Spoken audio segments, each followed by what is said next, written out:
Good afternoon, everyone. Thank you for joining us once again. This is the Apprenticeship Insights podcast, and we've got a special one for you today. First of all, joining us once again is Managing Director of the Alex Group. It's Bally, Bhogal. We also have Natalie Ray of Natalie Ray Consultancy. Natalie, good to have you again. As always, your insights have always proven invaluable to us, so it's great to have you. And today we have a special guest. His name is Martin Reed, a hugely qualified education consultant. Martin, thank you so much for joining us today. If you'd like to introduce yourself and give us a bit more information about yourself.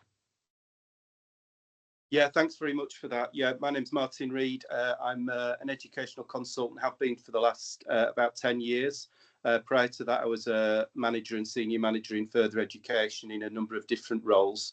And I've been working with areas like this additional learning needs, additional learning support for about the last 20 years across further education, but also particularly in relation to this conversation with apprentices. Great. Thank you so much, Martin. It's great to have you here. No doubt that your insights also will prove hugely valuable to the apprenticeship sector. Having said that, what we're going to be discussing today with yourself and all three of you is additional learning needs within the apprenticeship sector. It's a subject which is obviously hugely important, and we wish to aim to eradicate the barriers within apprenticeships within this field. Natalie, I know you have a number of questions for Martin and Bally here. Let's start off. With describing what these additional learning needs entail, and we'll go from there. Thank you very much. Good afternoon. Great to be here and doing this yet again. And it's a real pleasure to be able to bring Martin Reed into this conversation this afternoon as well. So, Martin, just to get us started, as we know, we're focusing today for our providers and our listeners and our clients around the landscape of apprentices and additional learning needs or additional learning support. So could you start us off, Martin, by giving us a brief outline of what additional learning support is and what does it specifically mean for apprentices? Yeah, sure. So first of all, just to demystify those two terms, additional learning needs is often the term used for apprentices and is and across the sector where you've got learners who've got some learning needs that are over and above their normal learning requirements, if you like, where they've got some additional needs. And the additional learning support refers to the support that's put in place to try and address those needs. So for apprentices, that might be something that affects them in their role in work, something that affects them in their learning, anything that may be additional to what they would normally do that makes it more difficult for them to access certain things or more difficult for them to achieve certain things. So probably the best example for additional learning needs in learning, for example, is that a learner may have something like dyslexia. That may mean that they need more time to complete their learning or to complete examinations, for example. And so things like that can be looked at as additional learning needs. Equally, at the other end of the spectrum, you may have somebody with a physical learning disability, for example, which may affect them in the workplace. And again, additional learning support may come into play for that as well. Thank you very much, Martin, and thank you, for getting us started on that and clarifying it. And I think I know in some of the work we've done together or some of my work as well, there seems to sometimes be a bit of a grey area for people around this subject matter of thinking that people need to have declared or sort of certified learning needs to be able to be in receipt of support or the additional funding. Is there any experience that you can just draw on here to sort of try and provide a bit more clarity around that, about what sort of types of learning needs come through that are eligible for the funding that's available for apprentices?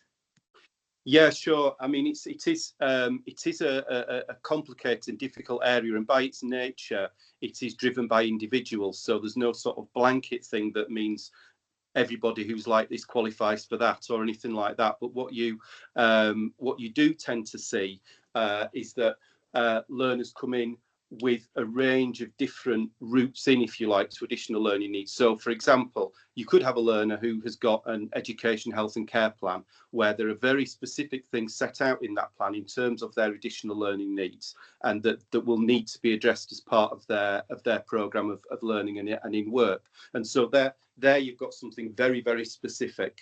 At the other end of the scale, you could have a learner who comes in and says, actually, I don't think I've got any learning needs. But then during the programme, it may be that a tutor or an assessor, or indeed the employer, identifies some issues with that learner. And that's the point at which it may be that a provider may look at doing some assessments. As I mentioned before, if there was a thing where it seemed to be taking them longer to read things or something like that, there may be some assessments there to see whether things like exam access arrangements might apply.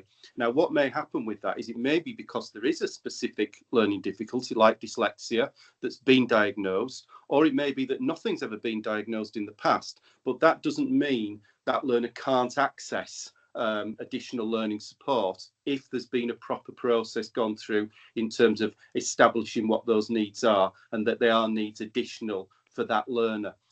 So that's the sort of thing that they would be the sort of areas that we'd be looking at. As I mentioned before, you could also have learners with specific learning disabilities, where again you're looking at what specific needs they might have in the workplace and indeed in their learning as an apprentice. Thank you again, Martin. Again, just more detail and clarity, I think, really helps, because it can be such a grey and misunderstood area for providers. And if you could, just to extend that answer on again, then, with regards to you setting the scene about what ALN or additional learning support is, how important is it for providers to really understand this and really unpick this part of their provision? And what does this all mean for providers? Yeah, it's. I think it's an area that, particularly in apprenticeships, has been a little bit left to one side. In mainstream further education, it is a fundamental part of what happens. But apprentices, it can be more difficult to identify, because they often won't have, if you like, a dedicated additional learning support team attached to apprentices, and so some of these things are not picked up. But if you've got an apprentice who, for example, has to complete functional skills exams, has endpoint assessments, and they can't complete them in the time because they've got an additional learning need that's stopping them doing that, that could absolutely mean they don't achieve their programme. Equally, if in the workplace you've got somebody with some needs that's making it difficult for them to complete tasks or difficult for them to work with people, one of the things we've seen a real rise in are areas around mental health, around neurodiversity, things like autism, which can have a specific impact in the workplace, and again can jeopardize that apprentice's chances to complete their program successfully. So it's really, really important, in some ways even more important for apprentices, because of the scale and the kind of complexity of their program, the fact that they're not in full-time learning, they're in work most of the time. It's really, really important that these things are picked up and identified to give those apprentices every chance of completing their program successfully. Absolutely, I couldn't agree more. And I think bringing up on the point that you started there with, about sometimes it gets pushed to the side, and what we're trying to do is champion that people do really engage with this. And I know from my experience, like, the lack of clarity sometimes is one of the biggest challenges, but also, as we very much well know, within apprenticeship provision and apprenticeship delivery, one programme in its delivery model could look very different to another programme. And therefore there's a nervousness or a lack of confidence sometimes for providers to know, how do you define what is additional support when you've got working with multiple different delivery models? Is there anything you can sort of extend on that, or in your experience, about some of that lack of confidence and how to implement some of that activity when each program or each course within a provider could be slightly different to the next, as well as the individual requirements that form part of this conversation to the particular individual? Yeah, I mean, I think one of the absolutely key things with this that we may talk about in further detail later on, but one of the absolutely key things about this is what happens right at the start of the programme. And regardless of the programme, this stuff should be looked at very much in the same way. So obviously, as part of apprenticeship sign up, There would always tend to be an opportunity for an apprentice to declare any needs they have or think they might have. And it's incredibly important that that's looked at very, very closely at the outset, because regardless of the programme, if that learner has any formal assessments they need to complete that they may need some access arrangements for, or if there are any aspects of the role that they've got where additional learning support will benefit them, that needs to be flagged up at the beginning. And as you say, Natalie, the issue here is with such a wide range of programmes, we might think, well, that could be very difficult to achieve. And yes, some of it may be occupationally specific, but actually, if there's an additional learning need, there's an additional learning need, and the critical thing is establishing that at the outset. It may be that additional learning need has no impact on that apprentice in the workplace or in learning, and that's fine. That's great. If we don't need to put any support in place, that's great. But the critical thing is establish it at the outset, and then if there is anything that needs to be done, dependent on the particular programme that they're following, it can be put in place early in the programme. Wonderful. Thank you very much for that. And I think, again, sometimes when we have this conversation with others, people think when they think about additional learning support or additional learning needs, they typically look at that in the context of functional skills. And we all know that there are different requirements, depending on levels and starting points for our apprentices around having to achieve or develop learning and understanding and ability around math and English. Like, in terms of the support for apprentices, could you sort of explain how additional learning support and functional skills either align or are, how they're different? Yeah, I think this is a particularly challenging area for providers, and something that it's really important to understand fully, because it's where there is a lot of confusion if this isn't well understood. So, as you said, as part of lots of apprenticeship frameworks, if learners don't have the level of English and maths that they need, they would be likely to be doing functional skills as part of their programme. Again, at the sign up stage, when there's initial screening and assessment taking place, it's incredibly important that learner's ability to complete those functional skills is established at that point. And again, where we've got apprenticeships where the work-based side of the programme is off, there's lots of emphasis on that, quite understandably. The functional skills can get a little bit forgotten, and the risk with that, one of the things I've seen happen a lot, is you've got somebody saying, oh, this learner's got additional needs, they can't complete their functional skills, they're struggling with their English, they're struggling with their maths, and sadly what's actually the position is that their English and maths levels just aren't that high. They don't have a specific learning need, they're just struggling to do their English or maths. And it's very important to make that distinction between that and additional learning needs. Now, as I've mentioned before, if you've got somebody who does have those additional learning needs, most typically in terms of access arrangements, it will be dyslexia, but it could be other things as well.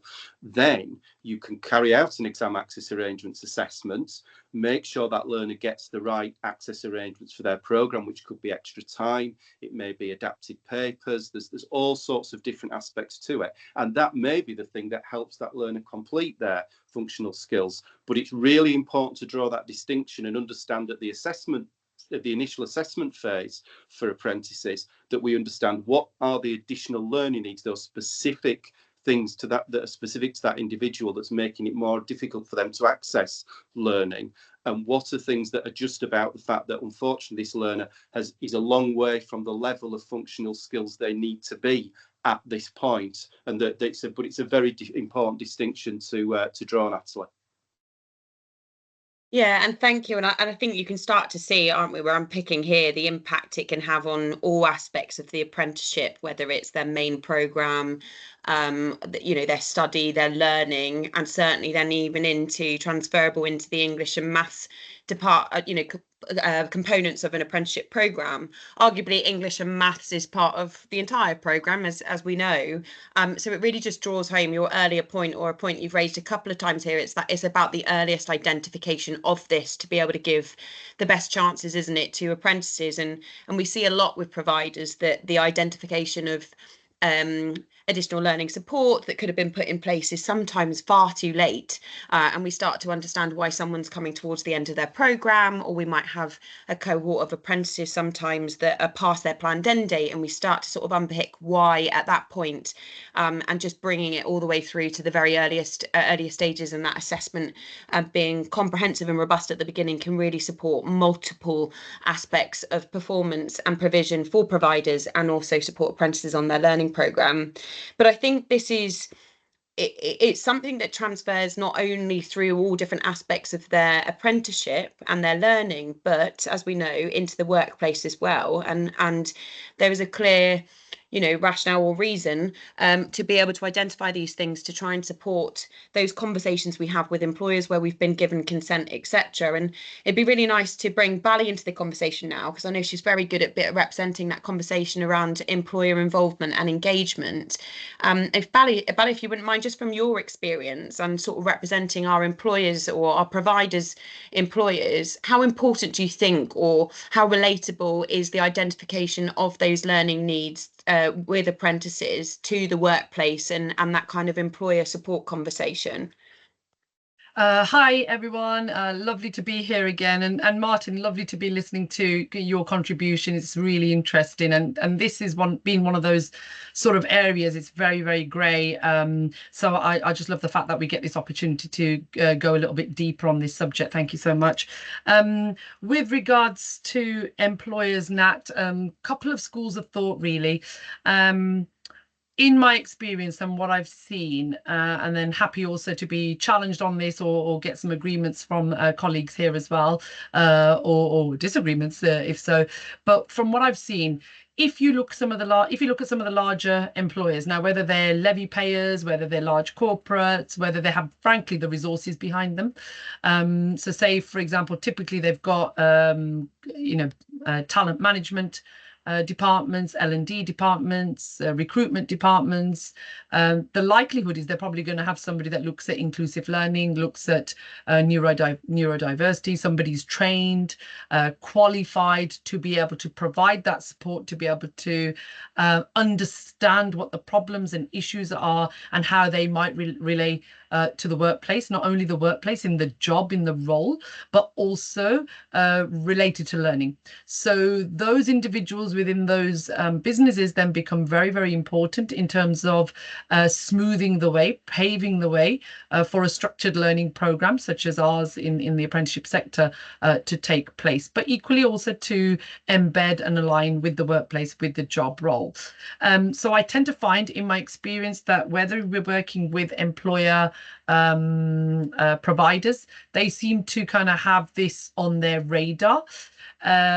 Training providers also seem to obviously have this on their radar, especially with the large sort of colleges, if you like. They have the resources, and they tend to work well with those employers. Where you've got the kind of micro employers then, so if we take it to sort of smaller employers, micro employers, something like this probably won't even be on their radar. It probably won't even come into their mindset that we're going to take on an apprentice. The apprentice might have additional learning needs. How might we support them? It's just not something that they consider. Frankly, it's not their bread and butter. So when we're talking around this particular concept with employers, it can come as a surprise, a shock. It's almost like, well, what do you want me to do? What do I not in that way, not in a defensive way, but okay, like, what do we need to do then? Now that you've opened up about this, now that we know there's a potential issue or there's some kind of concern, we know that we need to put arrangements in place. They're almost waiting to be guided by the providers, is what we see, what I kind of witness, if you like. If you look at resources available to larger employers, clearly, as mentioned, that they've got them in those departments. The smaller businesses are frankly reliant on the line manager to provide that extra kind of facilitation role, perhaps on a mentor if they have one. That can be sometimes, hit and miss in small, very micro businesses. You might have a buddy in that business that kind of helps and really brings on the learner and supports them through.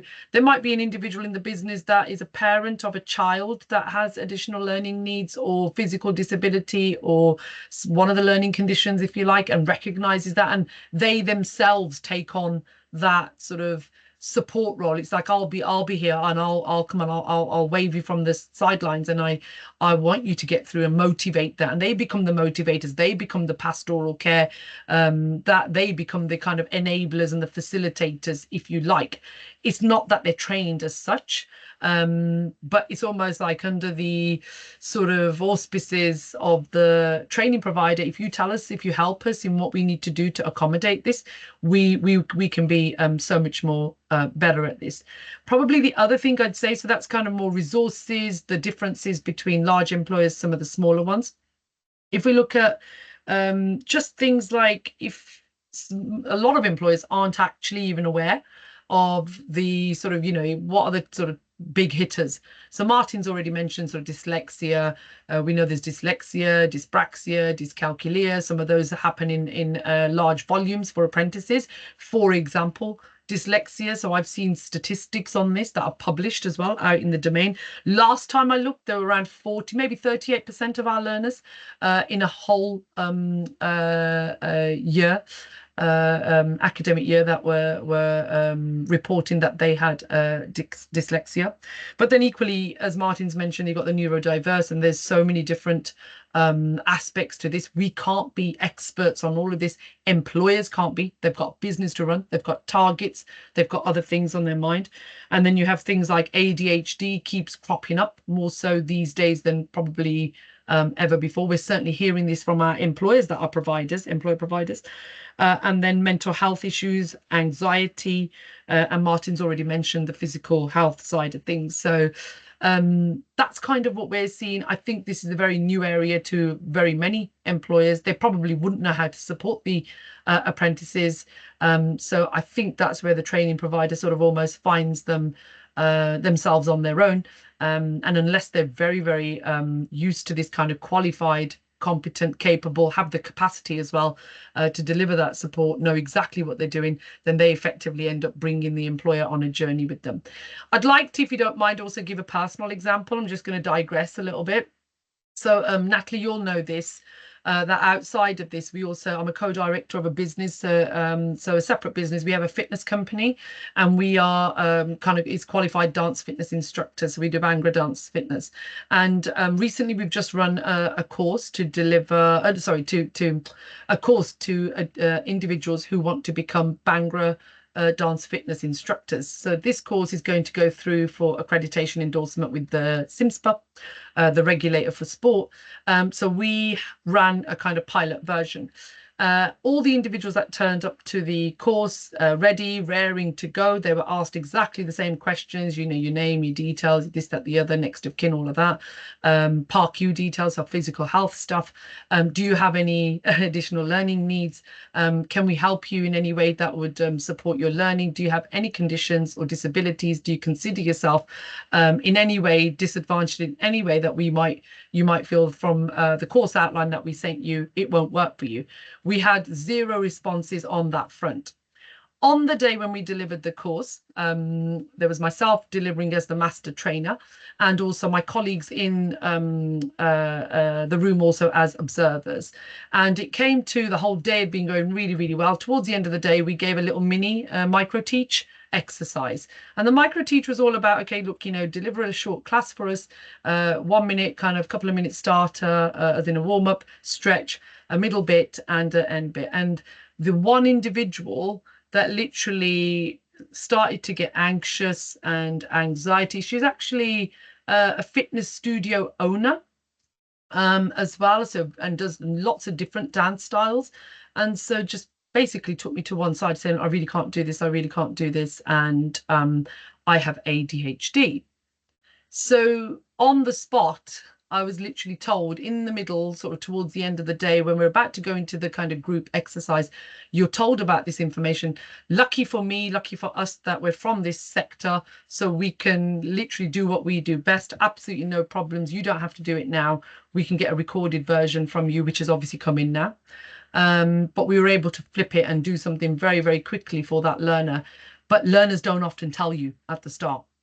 So I just wanted to bring in a kind of an example that's very recent that, you know, we experienced. But again, sometimes employers aren't in a position to be able to flip that around and make the experience a positive one if they don't know what other alternatives they might have in their toolkit to be able to kind of rescue that situation. I hope that helps for now. Most definitely, Bally. Thank you very much for providing some insights from your experience about the different employer types and sort of their engagement, or like you said, their understanding or knowledge of this. And that example that you gave about the kind of lack of declaration, I guess, or self-declaration of their additional learning is something we see an awful lot around the apprenticeship place as well. As Martin quite rightly said earlier on, sometimes people say they're not aware, or they don't want to disclose it, and then we kind of, through our practice as practitioners, we can pick up that they may benefit from support. And I think that leads on to a question for you, Martin, if you wouldn't mind. It's like, what do we do in that? What's the best way to deal with that lack of you know, coming forward, and we identify it later on? And then further to that is could you clarify, because I know this is really grey again for some people, what can we do about sharing that either identification through assessment, declaration, or on programme learning? What are the rules around being able to share that with our employers? Yeah, it's thank you for raising that, and Bally, I think the information you gave about the learner that you had with ADHD is incredibly useful and timely, and goes to the heart of a lot of this. There may be all kinds of reasons why learners don't disclose needs. They may themselves be concerned that they don't want their employer to find out. They may be concerned that they don't want the provider to find out, or they, as we've said already, they may just not know, and it may be something that comes up during the programme. But it is a really challenging area. And as you said, Natalie, one of the issues with this is around disclosure to the employer. Now, the position with this is, if the learner does not give permission for disclosure, then we can't disclose this. It's not something that, these things are obviously, as any of us, we may have additional needs, we may have health needs, whatever it might be. You're not required. These things are confidential to you, and you're not required to disclose them. The critical area, I think, for providers is to be able to work with learners in that position and explain to them the benefits of disclosure and the benefits to them of disclosure, but also obviously the other side of that conversation is ensuring that the employers that you're working with are also supportive. And again, as you mentioned, Bally, employers generally are. Lots of them, the larger employers, are set up for these sorts of things anyway, and smaller employers, as you said, Bally, are keen to hear about this, and with support from the provider, are keen to work with their apprentices who do have additional learning needs. But it is very important to understand that the disclosure is not automatic. The learner needs to give permission for that, but it is where I think the role of the provider and the relationship the provider, the skills coach, or whoever's working most closely with that apprentice, is where their role is absolutely crucial, both in that sort of triangulation between the provider, the learner, and the employer. Because obviously, if we're all on the same page with this, it makes it an awful lot easier to ensure that learner can be supported and get through the programme just as everybody else can. I completely agree, Martin, and I think in an ideal world everyone would know and would have that information, but we appreciate that that's not, you know, the typical world, and hopefully this can support people in trying to get there, where there is identification, there is open and transparency within, you know, a private forum, but that can involve the employers, because as Bally and you both have said, employers, I'm sure, would support if they found themselves in a situation of knowing how to, and it would be unfair to sort of suggest that additional learning needs or any learning need identification could only link to apprenticeship and not the workplace. Just linking again to a bit more to the workplace, Martin, if you don't mind, and I know we've discussed this in our previous practice of working together. Could you give some examples of how those assessments that take place need to be extended to assess against the workplace. And what I mean by this is sometimes we see learning needs assessments happening that very much have got a very academic, educational sort of structure in the paperwork or the forms that we complete when we carry out those assessments. But I know we've worked together on extending some of those to make sure that we're reflecting on the requirements in the workplace to support those the adjustments needed, or how those learning needs assessments might relate to the workplace. Like what's some good guidance for our providers to make sure that any assessment that is happening links to the workplace in its entirety as well? Yeah, absolutely. Again, it's about the individual and what those specific needs are, and obviously how that links up with what they're actually doing in the workplace. But I think, again, to go back to Bally's example, it's a very good one, and it's one that we see more and more now, that where you do have learners who have aspects of neurodiversity and mental health issues, things like that.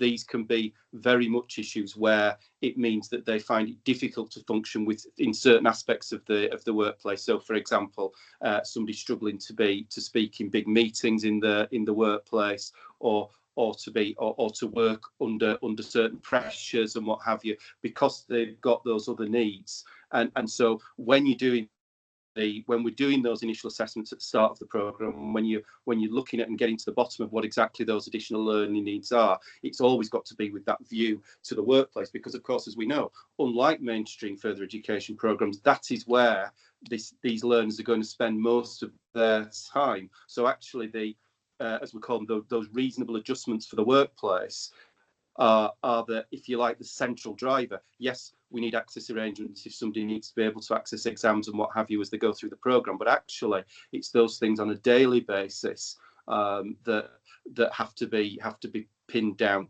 I've been dealing with a quite challenging case fairly recently with a learner where the employer is eminently supportive, but the learner does have neurodiversity, often finds it difficult to function in the workplace, and so having those needs assessed at the outset and be able to triangulate that between the learner, the employer, and the provider to make sure that is managed throughout the program, so the learner can get as far on as possible, has been incredibly important.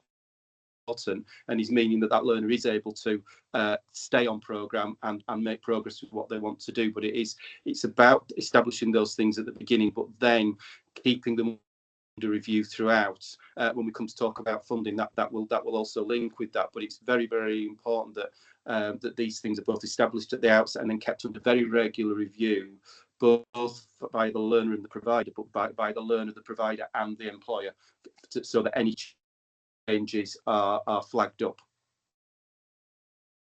Thank you very much, Martin. And I think we've explored, quite extensively already about the best practice with regards to sort of making sure that everyone's involved and trying to give the best support available for apprentice, their experience and their potential whilst on programme, so that they can achieve timely and obviously go on to complete the programme. But underpinning all of this conversation is obviously a funding framework that is obviously monitored by the process of regulation and audit, etc. And could you just talk us through, because you alluded to sort of start to go there a second ago, what do providers need to do, or what do employers or apprentices need to do to be able to evidence that they've received or are providing additional support to meet those requirements that are then obviously being able to clearly demonstrate that it was a layering up of activity than the typical delivery model? What sort of things do we need to see? Yeah, it's so this all begins at that initial assessment and screening stage, that if a provider, through one of the many routes we've suggested, if somebody comes in with an education, health and care plan, or some specific diagnosis of a need, or makes a declaration, at that point the provider needs to make sure they've assessed that. They need to keep evidence of whatever assessments that have taken place, and then develop evidence of what the reasonable adjustments are as a consequence of that assessment.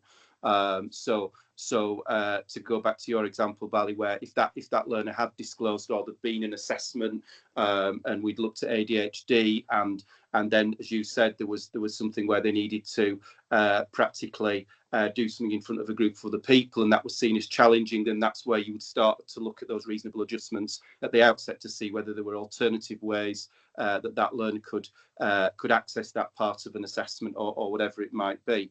And so you've got to have that stuff at the beginning and a description of how the progress towards the apprenticeship would be directly impacted if those reasonable adjustments were not in place. That's the crucial thing that we're saying.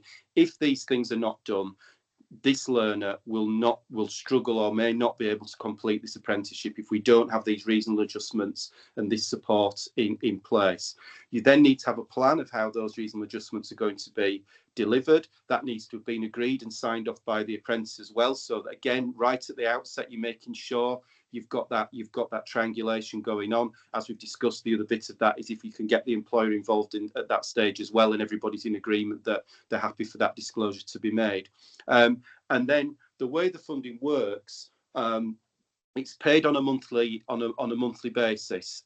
It's a flat rate. So for the vast majority, there are a few exceptions, but for the vast majority of learners who are getting additional learning support and where reasonable adjustments are being made, there is a flat rate of £150 a month, which is claimed. It's put in the ILR. This is not just for people who know a bit about additional learning support and may think this is a local authority input for funding. It isn't. This is all done through the ILR, and the basic thing is that the £150 reflects the work being done to support and to maintain those reasonable adjustments for that learner over the period of time. It's important. It's then vital that there is evidence of reviews of this. Up to now, there's a requirement that there are monthly reviews of that learner and their needs and whether their needs have changed. The 24-25 guidance has made that it's only once every 3 months now that those reviews need to take place. What I would say about that is, from a funding point of view, that's fine. So from a point of view of the records you need to formally keep, a 3-monthly review is fine. In terms of best practice, we should absolutely be touching base and making sure we're keeping on top of any learning needs monthly for any learner with additional learning needs, particularly as we know, because of the structure of apprenticeship programs, we're often not seeing these learners very often. The last thing you want to discover is after 2 months, a learner's been struggling away, not got in touch with you, you've not been in touch with them with regards to these specific things, and there's a problem. So best practice, I would say, would be a monthly thing. All of these things need to be recorded, so you've got clear evidence that has taken place, that you are monitoring this, that the support is continuing, that the reasonable adjustments are in place. And if you can do all that and demonstrate that, then that is what the funding is, what the funders require, and what is required in terms of audit. So they would want to see evidence at the beginning, at the outset of this, where you've identified the need, you've put the plan in place for what those adjustments are, and that is then that those adjustments are ongoing, whatever support is needed is ongoing, and that is evidenced and reviewed. And if you get all that in place, then that would be what would be required from an audit point of view as well. Wonderful. Thank you, Martin. And I think just to clarify, and please correct me if I'm wrong, but you're the expert here. When it comes to that funding period and all the best practice examples or requirements that you've just talked us through about documenting the assessment and obviously the support, that's required for the duration in which the claim of additional learning needs is obviously, set up, and the duration of that until it's closed out. That doesn't need to be the entirety of an apprenticeship. It can be something that started at the later in the programme. You just talk through clarifying that a little bit, because I think a lot of people think they need to be able to evidence it from the start of the programme all the way through to the end, whereas I know there seems to be flexibilities where this could be just a short, sharp support period, where as long as they get evidence that there's been additional support provided, then they'd still be eligible to draw down that additional money. Yeah, you're absolutely right, Natalie. And actually, again, one of the things that's slightly changed in the 24-25 funding guidance, does talk about the fact that this assessment can take place at any point on the programme. Previously, the implication was that it had to be at the beginning, whereas, of course, it's entirely possible for a learner that a need may emerge during the programme that wasn't, as we've discussed before, that wasn't there at the beginning. The crucial thing is the evidence is kept for the period of time when the support is taking place. So if that's 3 months, if it's 12 months, whatever the period, that if that's the period of time where support and reasonable adjustments are in place for that learner, that's when you need to make sure you've got the evidence. So that's the position that you, so as I say, if it's 3 months, 9 months, 12 months, whatever that period of time, that's when you need to make sure you've got the evidence. Wonderful. Thank you very much. I think that'd be music to a lot of people's ears to just have that clarity sometimes, as we know some of the guidance can be open to interpretation. And we certainly know that additional learning needs and additional learning support is an underutilised funding stream and opportunity for a lot of providers when we look at apprenticeships. People are getting that conversation. We're trying to raise the conversation today because there's a lot more support and funding available for providers to be able to deliver the needs of learners. But there seems to be, certainly in my view, and I know we've had conversations, Martin and Bally alluded to it earlier on, is sometimes a lack of confidence about how to really do this and do this well. And all the things that you've already shared today will massively help moving that conversation and that confidence forward for some people. Before I sort of hand over to see, if there's any wider questions coming from Vinh or Bally, would you be able to sort of just extend some of the challenges and best practice that you've already unpicked and shared with us today to say, what are some really good examples of best practice that you've seen that you haven't already mentioned from your work with clients? Where have you seen some really good activity happening that should really start setting the scene or a vision for some of the people listening today? Yeah, absolutely, Natalie. I think one of the key things, and Bally, you touched on it earlier. I think Natalie, you mentioned it as well in terms of we're saying about big providers, and they tend to be well set up for additional learning support. They are, but apprenticeship provision for so many, even big college providers, is still a bit of an outlier. Colleges are still set up for, if you like, the typical mainstream full-time course that starts in September and finishes in June. And as we know, everything about apprenticeships is different to that. And in order to make sure that this stuff does not get lost, that the apprentices do not get lost in additional learning support and what have you, it's really important that colleges have thought about how they're going to address additional learning support specifically. And an incredibly simple but critical thing to me is the additional learning support, what I call point of contact. What I mean by that is colleges often have a big additional learning support team. You will find far fewer colleges with somebody in their job title, it says apprenticeship, for ALS for apprenticeship. That's a much less common thing. And what I would say to any providers, if there's one thing you do, you make it a specific person's responsibility within the additional learning support team to be working with apprentices, and that person is the point of contact, both from the apprenticeship team where they've got questions or they're raising referrals, but also the ALS person, the additional learning support person working with the additional learning support team to make sure additional learning support is picked up for all the apprentices. The issue with that, obviously, there's a resource requirement there. That's another post. What I would say about that is, if you get the funding right, if you've got that person who's making sure that everybody who needs support, all the apprentices who need support, the evidence is being kept, and you can draw down funding, that will more than give you that resource to make sure you've got that person in place. But it is absolutely crucial to have that central point of contact, because it builds the confidence of the apprenticeship team when they have these issues and queries. They've got somebody to go to who can give them that expert view, who can give them the support to help work with the apprentice and then get the right additional learning support in place for that apprentice. In terms of keeping that moving going forward, the other sort of really good practice I've seen, it's incredibly important that whatever the quality cycle you've got for apprentices, that that within that there is additional learning support picked up. So it's not seen as, oh, we're doing the apprenticeship quality cycle, we've got all these things we've got to do and monitor, and the additional learning support sits somewhere else. It needs to be monitored as a part of the apprenticeship cycle.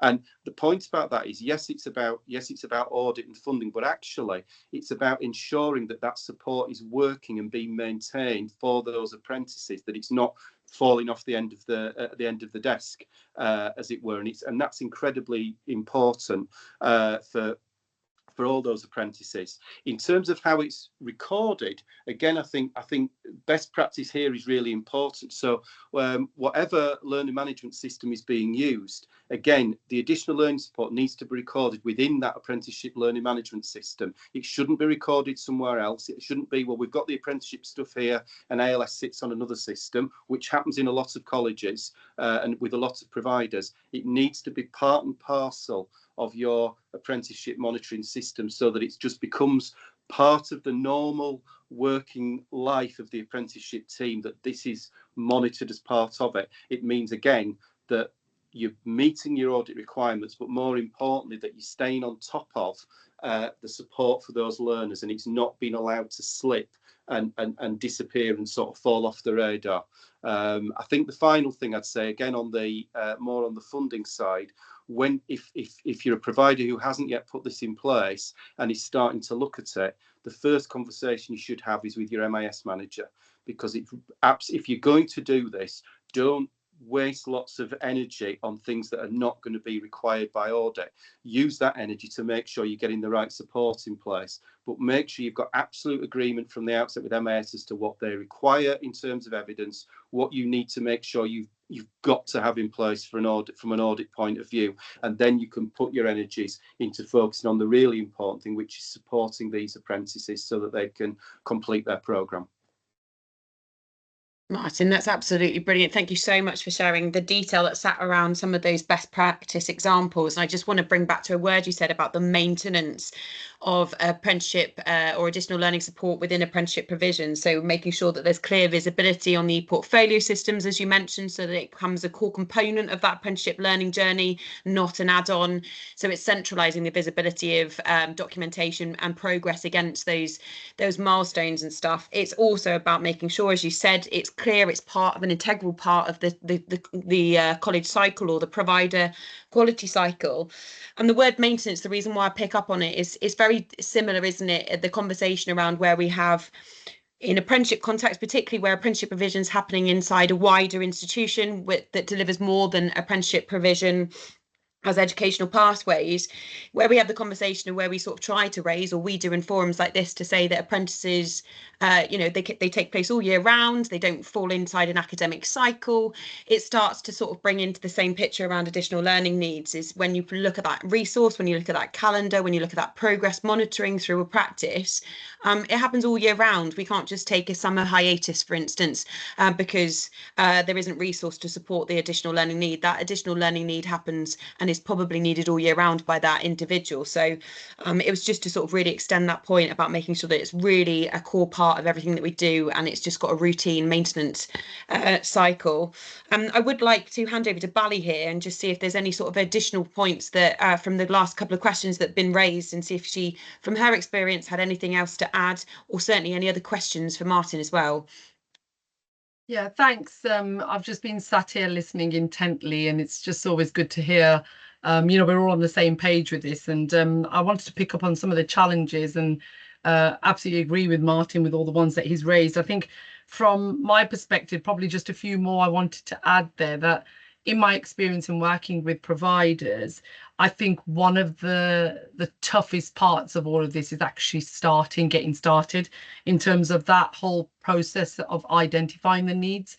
For some providers, that's quite a challenge. So even if we take some of the large providers, they might have all those resources, assessments, diagnostics, funding to be able to do all that. Some of the smaller providers, whether they're employer providers, smaller subcontractors, ITPs, even councils, they struggle with just the resources to have the toolkit. So just to have the stuff in the bag, frankly, to get out of the blocks really strong with this stuff. And its identification of needs is the first stumbling block, because they just don't have the resources.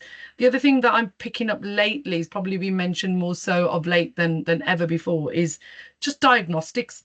There's not very many out there in this area that are relatable to apprenticeships. There's probably only one or two providers, probably one. So there's just not much choice out there. Cost of assessments is another big challenge. It's a case of there's not one diagnostic that covers all potential scenarios. That often causes providers a bit of a sort of headache, if you like, in terms of, well, which one do we use now? Which one do we go next? Lately, I've been getting so many more questions as, do you know which other diagnostic we can use aside from X?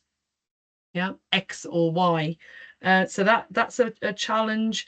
And then kind of just knowing what the top issues are, the big hitters. Some of them have been mentioned today, but even if you had your top 5 or your top 10, that just reoccurring themes, your dyslexia, your mental health, I know it's individually focused, but there's no harm in having, if you like, sort of solutions or your intervention strategy for each one of those. So if you know that dyslexia is recurring frequently, then what's your sort of go-to support mechanisms there straight away? So that's just being that much more prepared, that preparedness.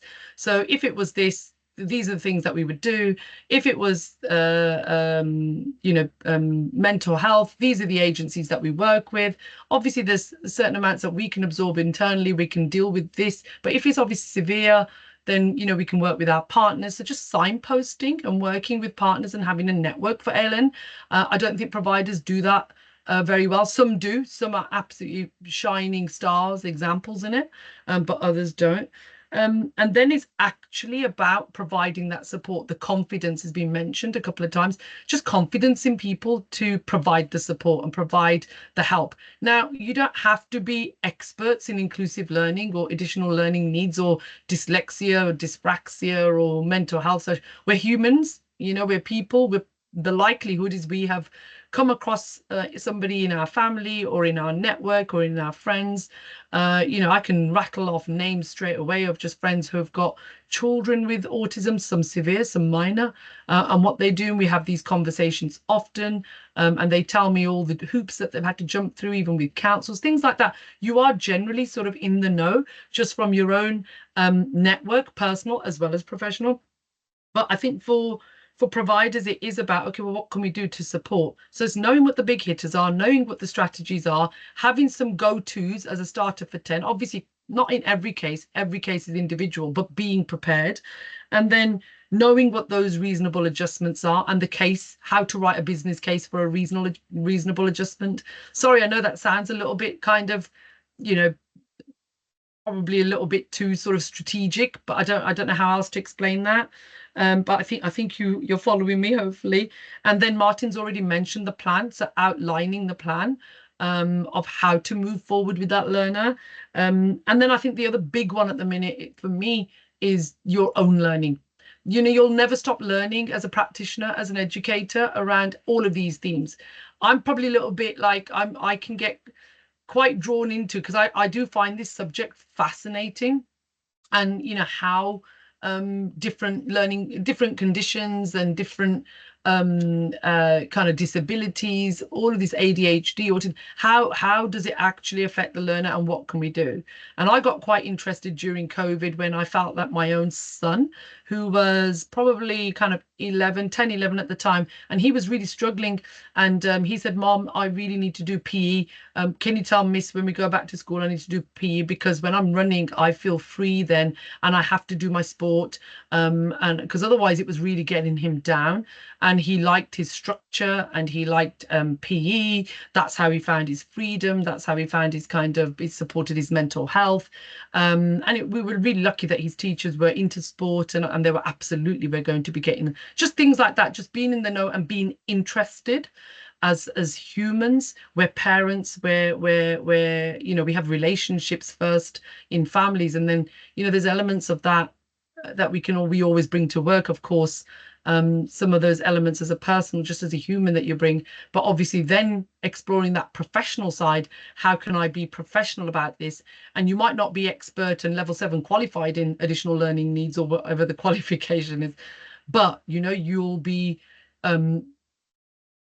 I guess confident, maybe not competent qualified, but confident to the point where you can make some difference to someone.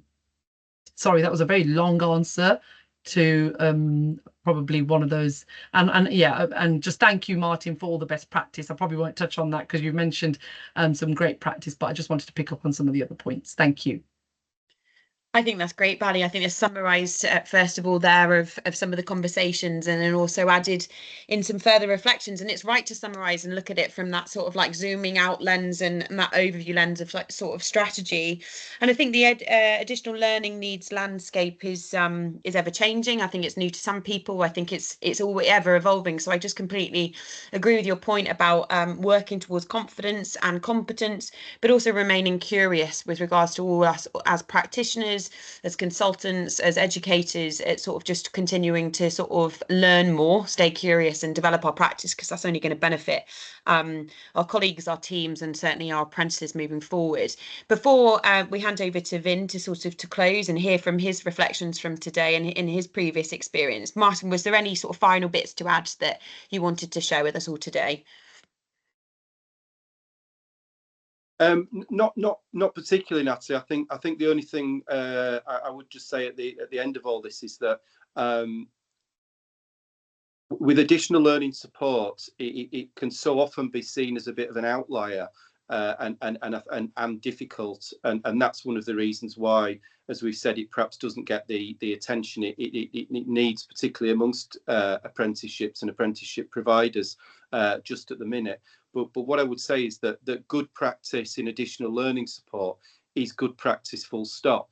This is about knowing your individual learners' needs, knowing what they all need, and that applies to all of your learners, regardless of whether they've got additional learning needs or not. So actually getting this sort of approach into the culture of a provider is just really good practice, full stop, not just for additional learning support. I completely agree. It extends to all the other components and sort of the framework in which additional learning support sits on top of, doesn't it, Martin? Thank you very much for sharing that with us. And I'll hand over now to Vinh. It'd be good to hear from you, Vinh, and what you've sort of taken away from this conversation. And yeah, hand over back to you.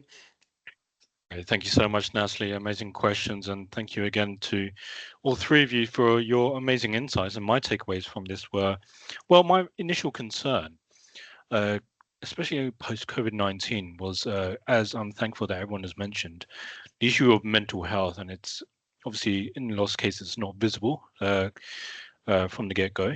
But the more information we garner from our research, from the data, because Natalie, I know you like data-informed decisions. The more data we gain, the better we can enforce, Martin, as you mentioned, good practice. And that's my main concern as well for delivering these additional learning supports that they need to address these additional learning needs. So just to summarize, I think good practice is the aim. Natalie, you mentioned to stay curious and to stay focused and proactive. That's something that's really stuck with me throughout this conversation.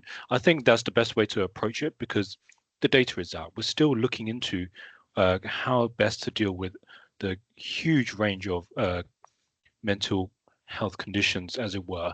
They are out there, and there are some more popping up, some can be varied, and it's all tailored down to the individual as well. So let's stay proactive in regards to that. With that, let's finish off there. A big thank you once again, Martin, for joining us today. Your insights have been very helpful. Of course, Natalie, amazing questions. Thank you to yourself as well. And last but not least at all, Bally, your insights always prove invaluable. Thank you to everyone here. That's with myself as well, Vinh, with another Apprenticeship Insights podcast. Thank you for listening and take care. Goodbye.